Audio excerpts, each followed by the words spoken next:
This is a serious risk for the Golden State Warriors. As we all know, the Warriors are putting together packages involving Andrew Wiggins, different guys on the roster to bring in star caliber players. And now Paul George is the latest name added to this list in terms of players the Warriors are going after to build around a final championship winning team around Steph Curry for the twilight of his career. So we're going to break down what these reports are saying regarding Paul George, what's going on with Paul George in Philadelphia right now, his current injury situation, and why this is a massive risk if these reports come to fruition for the Golden State Warriors going forward with this trade for Paul George. So lots of stuff to break down, folks, but once again, introducing myself, my name is Ben, new here on Warriors Digest, helping cover all the latest Warriors news. If you guys want to stay up to date with everything going on with this Warriors team, and you're a part of the 66% that haven't subscribed to the channel just yet, and you don't want to miss a single thing with the madness of this year's trade deadline, make sure you guys hit that subscribe button, because frankly,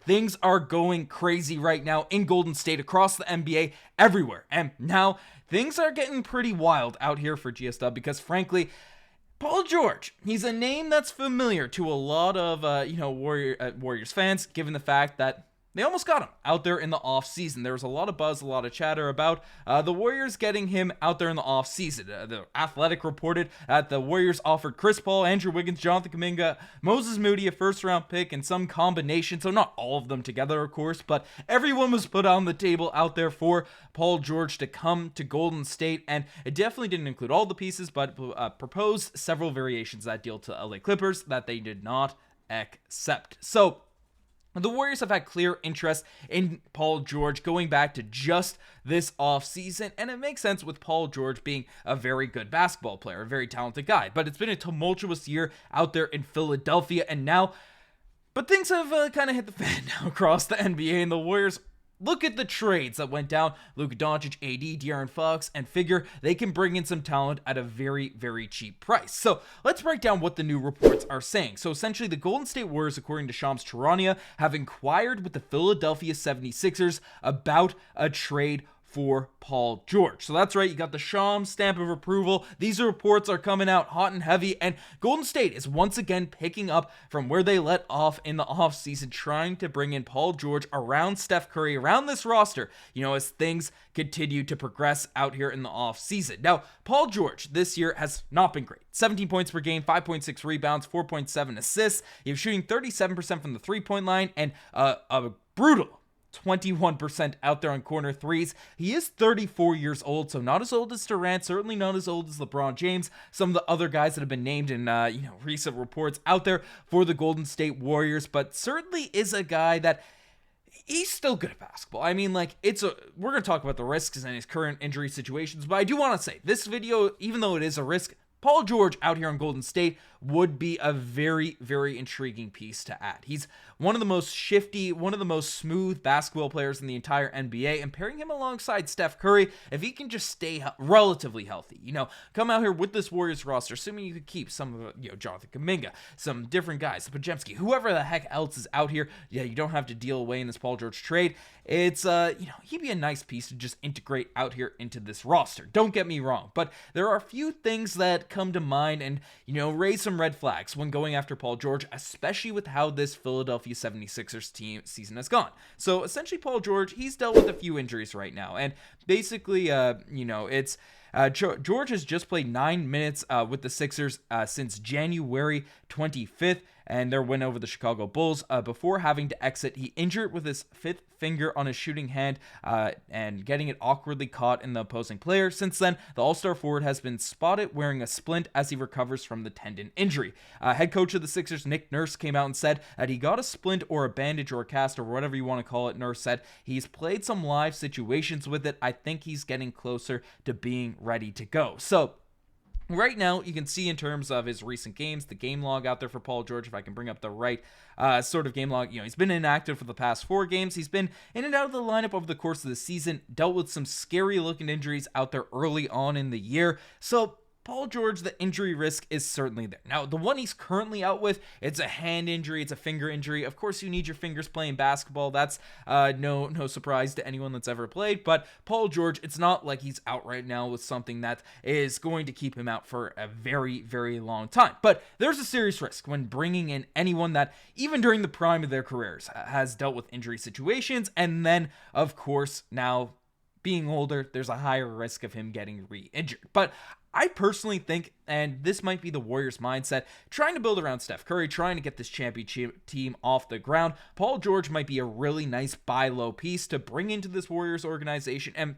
make a run for it this season. Of course, the standings right now, the Warriors are not in the perfect position, but things are still very, very tight. I mean, even though the 11th seed right now in the Western Conference tied for 10th, they are only 2 games out of 7th. They are only 2.5 games out there of the play-in. Or 3.5, can I do math? 3.5 games out there of the play-in, so to get out of the play-in. So the Golden State Warriors just need a little run, a little piece, get a little win streak, and then they are right back in the mix of the Western Conference, which is wide open right now. And if you can get a healthy Paul George, he'd be an intriguing piece. I think this season, I don't imagine the asking price is going to be that high. The Golden State Warriors have a lot of contracts they can sort of add to make an amalgamation of certain contracts to make a deal go down. Of course, Andrew Wiggins would likely be a key piece, a key factor in going in there. But the big risk with this is the future of the Warriors organization. Now, of course, this championship window, when you have Steph Curry on your roster, that championship window is open. I don't care what Twitter's saying. I don't care what people are saying out there. You have Steph Curry on your roster, the championship window is open. You just need some players out there around that squad. So, of course, you want to maximize that window, but there is a risk bringing in Paul George at his current contract. Paul George is making $49 million this season, and that's fine. If he can stay healthy again, you're hoping those numbers go up from the 17 points per game. I mean, he's barely putting up better numbers than Wiggins out there, and frankly, the efficiency taken into account, he has been worse than Andrew Wiggins over the course of this season. But you take the numbers into account, it's bad. But of course, and Paul George, what we know he can do, what he's done in recent seasons, and over the course of his career, his body of work, I don't mind $49 million for Paul George just this year, especially with the rising cap. Where this gets really, really risky for Golden State now is the next few seasons. The hard cap has been really handcuffing teams across the NBA. And we've even heard chatter and buzz and Steph Curry addressing how sometimes you need to, the best move is no move. Sometimes you got to get under that cap so you can make bigger moves out there in the future. And $51 million for Paul George out there in 2025, 2026, 26, 27, $54 million, and then a player option that he is most definitely going to pick up out there in 27, 28 for $56 million. Of course, Paul George is a phenomenal basketball player. I'm not coming out here pocket watch or doing anything crazy like that, but that is a tough contract to have out there on your books, especially the back half of that contract when the cap restrictions are getting very, very intense. We've seen the Golden State Warriors have to make some money saving maneuvers. And of course, as I've repeatedly say, you have that championship window open. You want to maximize Steph Curry's era. You just have to do that. Forget the 2 timelines, all that type of stuff. You got to maximize Steph Curry's timeline. So the front half of this could be cool, and maybe then it's an expiring contract. And, there's ways to logistically wrap your head around taking this risk with Paul George. But with the cap situation, with everything that's going on, it's a tough pill to swallow to really bring in a guy, especially when his numbers haven't really been as good as Andrew Wiggins this season. Like that's the truth. That's the reality of it.